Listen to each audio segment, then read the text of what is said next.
بسم الله الرحمن الرحيم. اهلا بيكم في قناتكم قناه حشاد الكترونيك. النهارده معانا البورده دي رقمها تي بي ام اس 1306 بي بي 775 على ام اس 06 اكس بي 1. البورده دي راكبه في شاشه تي سي ال 40 بوصه. لسه مغير لها طقم الباك لايت بتاعها. طقم الباك لايت بتاعها عباره عن 3 مساطر 8 ليد في 6 فولت العدسه مربعه. خارج الباك لايت بتاعها على جزئين، كل جزء يحتاج 72 فولت. هنا لما جيت بعد ما غيرت اقيس جهد الباك لايت، هنشغل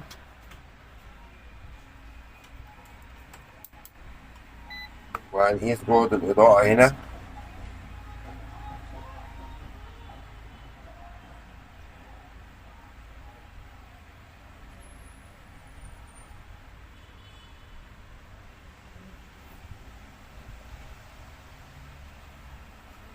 طبعا لسه الشاشة ما قامتش. هنا بتدي لمبة بيضة، ندوس عليها تبدأ تطفي وتنور اللمبة كده. تمام. بص، هيرفع معايا جهد الباك لايت ل 74.5 فولت. طبعا عندي جهد زيادة كده، عينك هنا هتلاقي الباك لايت طفى. عندي جهد زيادة عايز أخفضه.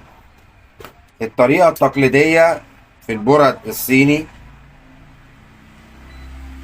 إن إحنا بنيجي على رجل السورس بتاعت الموسفيت بتاع التقطيع ونقيس كده، فبنلاقي مجموعة مقاومات أو مجموعتين مقاومات بيصفروا مع رجل الموسفيت، فبنبدأ نشيل منهم عدد من المقاومات لحد ما يظبط معانا. البوردة دي مفيش الكلام دوت. البوردة ديت وبورد تانية بتستخدم رقم الاي سي بتاعنا، اي سي التقطيع بتاعها زي ما هيظهر لك دلوقتي على الشاشة. رقمه جي بي 98 اي اي ار ان.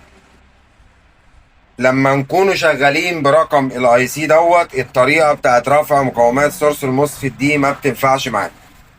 امال ايه اللي بينفع معانا؟ بينفع ان انا عندي هنا على رجل رقم 6 في الاي سي ده مقاومتين هنا على التوازي متصلتين بالارضي.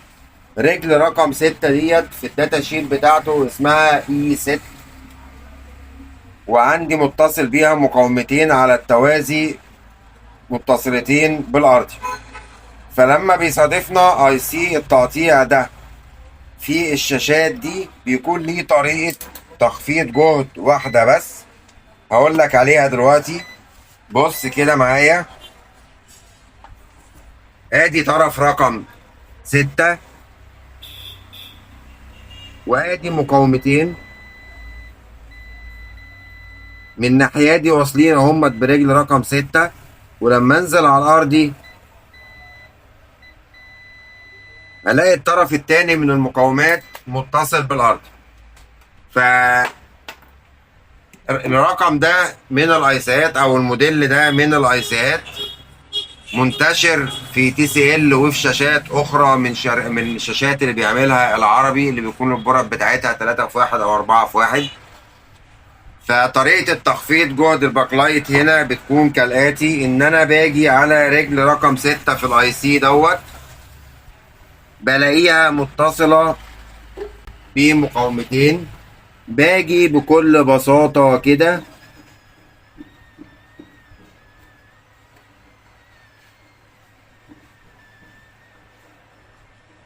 زي ما احنا شايفين،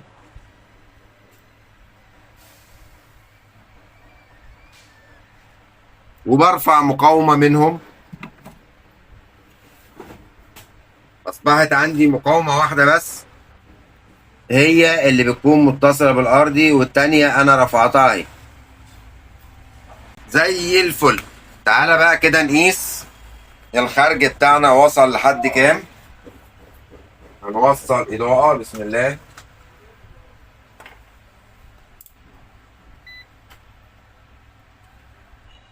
ونركب على السوكت الافو بتاعنا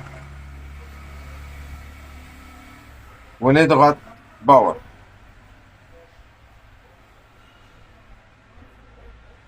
هيقوم معايا الباك لايت، والجهد بقى كام؟ بقى 69 فولت على كل جنب منهم. يبقى لما نيجي نخفض جهد الإضاءة في الشاشات الصيني ما عندناش استاندرد معين بنمشي عليه، لا ده احنا عندنا اعتماد كلي وجزئي على اي سي المذبذب. لما بيبقى موجود ارقام معينة لا لازم اتعامل معاها بطريقة مختلفة عن الطريقة العادية اللي انا بتعامل بيها مع الشاشات اللي هي فيها بورة 3 في 1 بصفة عامة. بالذات رقم الاي سي دوت من الايسيات من الايسيات المميزة وليها طريقة تعامل زي ما احنا شفنا. اتمنى تكون المعلومة وصلت، وما تنسوناش من دعوة بظهر الغيب. شرفتوني.